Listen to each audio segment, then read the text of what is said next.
بتاؤں کہ جو خدا کے منکر ہیں، ملحد ہیں، ان کا جو سب سے بڑا سرغنہ تھا ڈاروین تھا، جس نے یہ نظریہ ارتقاء لے کر آیا ہے، وہ کہ بندر سے انسان بنے ہیں. اس کے بعد یہ نظریہ بہت پھیلا ہے.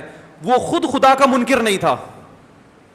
عجیب بات، اس نے اپنی اس تھیوری کی بیس پہ خدا کا انکار نہیں کیا. یہ بات مجھے بتائی لندن میں، جو ڈاروین کے نظریے پہ ایک صاحب نے پی ایچ ڈی کیا ہے، اور ان کا موبائل نمبر میرے پاس موجود ہے، میری ان سے کبھی کبھار سلام دعا ہوتی ہے.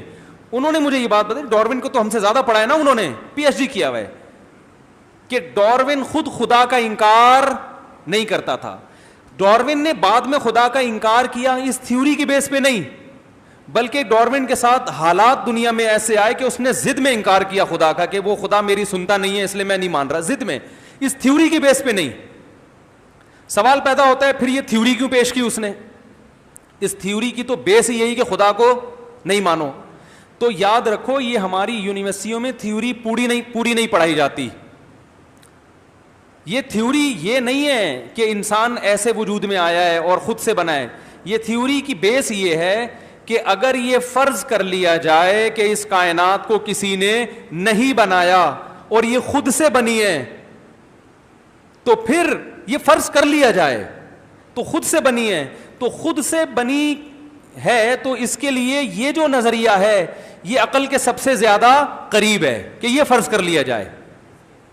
یعنی پہلے یہ فرض کیا جائے کہ خدا نہیں ہے، باقی اس فرض کرنے کی ڈاروین کے پاس کوئی دلیل نہیں ہے.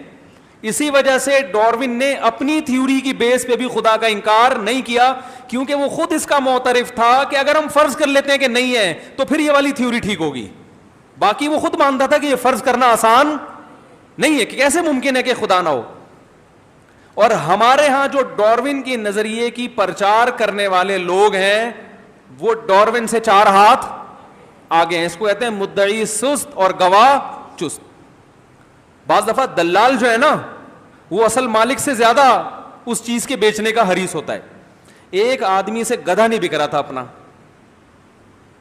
بیچنا ہر آدمی کا کام نہیں ہے نا بھائی، اس کے لیے کوئی کمیشن ایجنٹ رکھنا پڑتا ہے، یار اس کو اتنے فضائل سنا. تو اس آدمی نے ایک دلال، وہی جو پہلے عربی میں اس کو دلال کہتے تھے، آج کل بروکر کہتے ہیں، اور بہت ساری ٹرمز استعمال ہوتی ہیں. تو دلال کو لے گیا کہ یار تو یہ میرا گدھا بکوا دے. کوئی خرید نہیں رہا، اس کی گدھے پہ ویسے بھی نور نہیں ہوتا اور اس پہ ویسے ہی کچھ گدھا پن ضرورت سے زیادہ جھلکتا ہے اس کے اوپر نا. تو اس نے فضائل بیان کرنا شروع کیے لوگوں کو، یہ گدھا ایسا ہے جو یہ تھا، یہ گدھا ایسا ہے یوں تھا، اور اتنے فضائل گدھے کے سنائے کہ وہ مالک سب سے زیادہ متاثر ہو گیا. بولا بھائی اتنا قیمتی گدھا میں نہیں بیچتا، یہ مجھے دے دے. وہ پہلے تو اس پہ اثر ہو گیا، وہ خود اتنا انٹرسٹڈ نہیں گدھا بیچنے پر جتنا دلال. تو بعض دفعہ کیا ہوتا ہے بھائی، مدعی سست ہوتا ہے اور گواہ اس سے بھی آگے نکل جاتا ہے.